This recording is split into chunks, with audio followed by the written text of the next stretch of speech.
Hello and welcome to Always Consult Tea Break session. Our session today is around wellbeing and what it actually means, particularly in this current environment. So I'm joined, as usual, with Sheila Henschel from Always Consult, and she's going to give us her insight on what she feels wellbeing is as well. So Sheila, hello. Hi, Carol. Thanks for joining me today. Sheila, we hear a lot about wellbeing at the moment. So just give us what your thoughts on what well-being means to you in this current climate. Well-being to me, the official definition is the state of being comfortable, healthy or happy. But really to me, it's about generally feeling well and being in control, being relaxed and able to make decisions, really. Yeah, I think that's absolutely spot on, Sheila. And, for me, there are quite a lot of aspects around well-being, the physical choices, if you like, about what I'm going to do to keep my body well, what we eat and how active we are, our emotional or psychological well-being. That's our ability to cope with everyday life, reflects on how we think and feel about ourselves. It's linked a little bit to that emotional intelligence that we often talk about in our training. And of course, the social aspect as well, how we interact with people. Are we comfortable with people? And sometimes that can have a huge impact on our well-being if we feel uncomfortable in certain situations. So, of course, there are the spiritual, intellectual and economic, if you like, aspects of well-being. But at the moment, I guess it's high on the agenda. You often hear the government talking about well-being. So what are you doing at this moment to keep yourself fit, healthy and well? What I tend to do at the moment is to make sure that I keep myself to a routine. So I'm getting up at a similar time each day, and then following a sort of a bit of a pattern, really. I don't quite know how it happened, but that's what's going on. I'm keeping myself busy and making sure that I'm keeping in touch with people. We have quite a lot of business meetings, but I'm also keeping in touch with friends and family, obviously, as well. But people that I haven't been in touch with for quite a long time, I've sort of re-established those relationships, which is good. What I'm also doing is making sure that I actually get dressed more or less ready for work, not perhaps in what I would wear to work, but making sure I get dressed and feel sort of ready to face the day, which seems to help. Yeah, and I think I can emulate with that, Sheila, as well. It's that purpose, isn't it, for getting out of the bed in the morning. It's that motivation. Makes you feel, yes, I'm getting out of bed in the morning and I have a purpose and I have a structure to my day. Yeah, I think that's spot on there. What else are you up to? What else we're tending to do is about 4 o'clock in the afternoon going for a sort of 3-mile walk. So getting a bit of fresh air, which is a good routine for my husband to be in rather than sitting in front of the television. So that seems to work for us, really. And then, coming back for the evening and perhaps settling down to watch some television, but certainly not putting the television on during the day, making sure that I've got things to do during the day, and feeling that I've achieved something. I think that fresh air daily is important. And I guess, for some people, it's not practical that they can go for a 3-mile walk in a beautiful countryside. So what would you recommend that they do?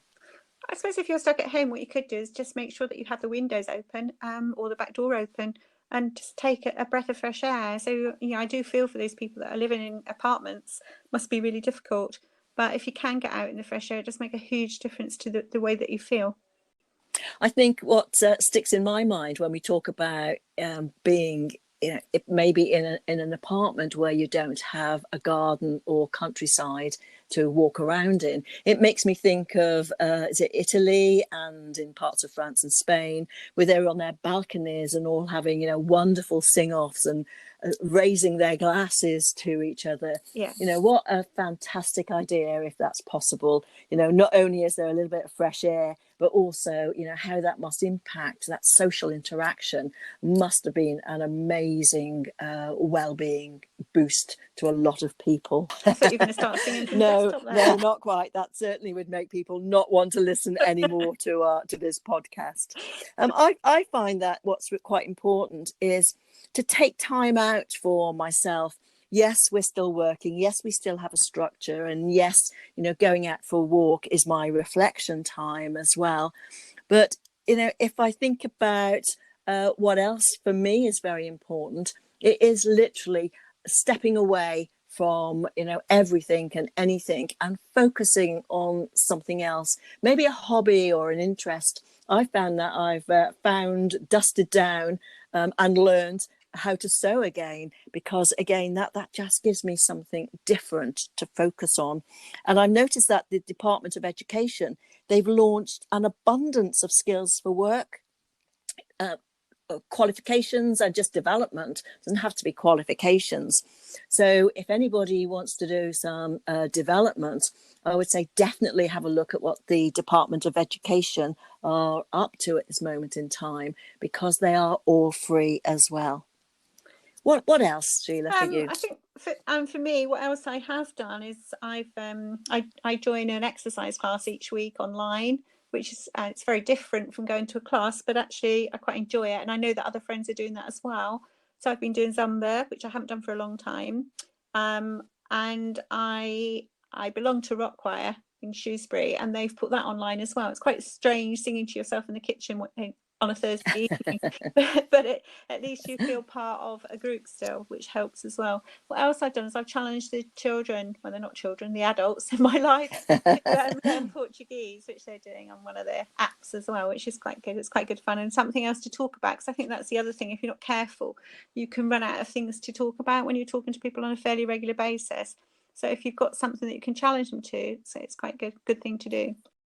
I think that's very important, isn't it, to again have that social interaction, but just to keep in touch. And I think what's really important for us as a business in Always Consult is that we have our weekly catch-ups with all of the team.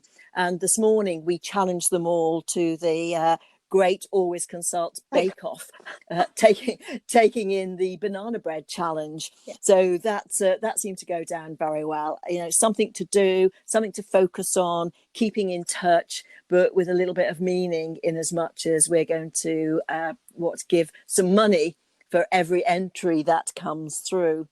So we've got quite a lot of information there, and almost we could put those into our 5 top tips. So have a structure, routine to your day. Yep. Fresh air daily, exercise, reflection time, that's kind of number 2, or put in at fresh air daily. Anything else that you want to add on that one, on the second top tip? Yeah, I think if you can't get into the fresh air, like we say, if you're unable to go for a walk, then make sure that you do open the windows and just to breathe in that fresh air. Yeah, definitely lean out, not too far, of course, and get some fresh air. Have a positive mindset, which we haven't really spoken too much about. That's my third top tip, yeah. Which is, think about the circle of influence and keep yourself in that circle of influence. What can you have control over at this moment in time? Because far too often, when these situations come to the fore, we end up very much in our circle of concern and really get ourselves quite stressed out about things that we cannot and do not have any control about. So look up COVID's circle of influence. That would be my third top tip. What's your fourth one? What about taking time out for yourself then, making sure that you do something different that you haven't done before? Great. Or reinstating something that you've done in the past that you really enjoyed?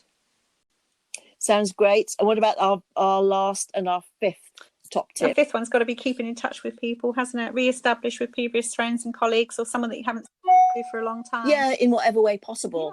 Yeah. That's get to learn the new technology. Zoom and GoToMeeting or FaceTime or just anything where you can have that bit of social interaction. Okay, thanks, Sheila. I think we've got some good 5 top tips between us. And we hope that anybody listening will, have a little bit of insight in what we're doing and what they could do just to establish a little bit more of well-being in these very strange times. Okay, thank you. Thank you. And that's the end of our tea break session on well-being.